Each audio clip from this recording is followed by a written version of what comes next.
Iran కొత్త commander గా Trump భద్రశత్రువు Ahmed వాహిదీ. పశ్చిమాసియాలో ఉద్రిక్త పరిస్థితులు తారస్థాయికి చేరాయి. ఓవైపు ఇరాన్, మరోవైపు అమెరికా, ఇజ్రాయెల్ భీకర దాడులు చేసుకుంటున్నాయి. ఈ క్రమంలోనే ఇరాన్ ఇస్లామిక్ రివల్యూషనరీ గార్డ్ కొత్త కమాండర్ గా అత్యంత అనుభవజ్ఞుడైన సైనిక వ్యూహకర్త అహ్మద్ వాహిద్ కి బాధ్యతలు అప్పగించింది.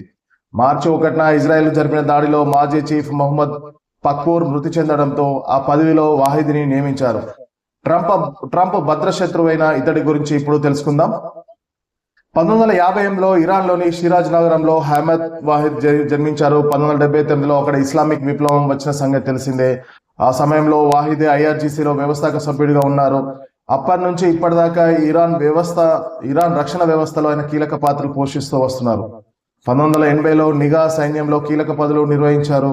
ప్రపంచవ్యాప్తంగా చర్చనీయాంశం అవుతున్న ఇరాన్ కు చెందిన ఎలైట్ విభాగం ఖుద్స్ ఫోర్స్ కూడా ఈయనే మొదటి కమాండర్ గా ఉన్నారు. ఆయన 1988 నుంచి 97 వరకు కమాండర్ గా బాధ్యతలు నిర్వర్తించారు. 1994లో అర్జెంటీనాలో యుఎస్ కేంద్రంపై బాంబు దాడి జరిగింది. ఈ దాడిలో వాహిదీ ప్రమేయం ఉన్నట్లు ఆరోపణలు వస్తున్నాయి. దీంతో ఇంటర్పోల్ ఆయనపై రెడ్ కార్నర్ నోటీసులు జారీ చేసింది. అప్పటి నుంచి వాహిదీ అంతర్జాతీయంగా మోస్ట్ వాంటెడ్ లిస్ట్ లో ఉన్నారు. మరో విషయం ఏంటంటే వాహిదీ ఓ కరుడగట్టిన ఇస్లాం సిద్ధాంతకర్త. అమెరికాను మొదటి నుంచే ఆయన తీవ్రంగా వ్యతిరేకిస్తూ వచ్చారు. ఇరాన్ పై ట్రంప్ విధించిన ఆంక్షలను ధిక్కరిస్తూ తమ దేశంలోని మిసైల్స్ వ్యవస్థను మెరుగుపరచడంలో కీలక పాత్ర పోషించారు. ప్రస్తుతం జరుగుతున్న యుద్ధంలో కూడా అమెరికా సైనిక స్థావరాలను లక్ష్యంగా చేసుకోవాలని ఈయన ఆదేశాలు ఇస్తున్నట్లు తెలుస్తుంది. అహ్మద్ వాహిద్ సైనిక అధికారి మాత్రమే కాదు, గతంలో ఈయన ఇరాన్ రక్షణ మంత్రిగా, హోంమంత్రిగా పనిచేశారు. వాహిద్కి సైనిక రాజకీయ రంగాల్లో మంచి పట్టు ఉంది. అందుకే ఈ సంక్షోభ సమయంలో దేశాన్ని ముందుకు నడిపించేందుకు ఇరాన్ ఈయనకు కీలక బాధ్యతలు అప్పగించింది. శుక్రవారం వాహిదీ ఒక సంచలన ప్రకటన చేశారు.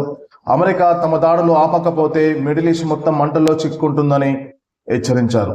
ఈయన నేతృత్వంలోని ఇరాన్ డ్రోన్ క్షిపణి దాడులను మరింత ఉధృతం చేస్తుందని తెలుస్తుంది. అమెరికా ఇరాన్ ను టార్గెట్ చేస్తాయి. ఇరాన్ గల్ఫ్ దేశాల్లోని అమెరికా స్థావరాలతో పాటు చమురు కేంద్రాలపై మరియు గల్ఫ్ లోని ఉన్నత ప్రదేశాలపై ఇరాన్ దాడులు చేస్తుంది.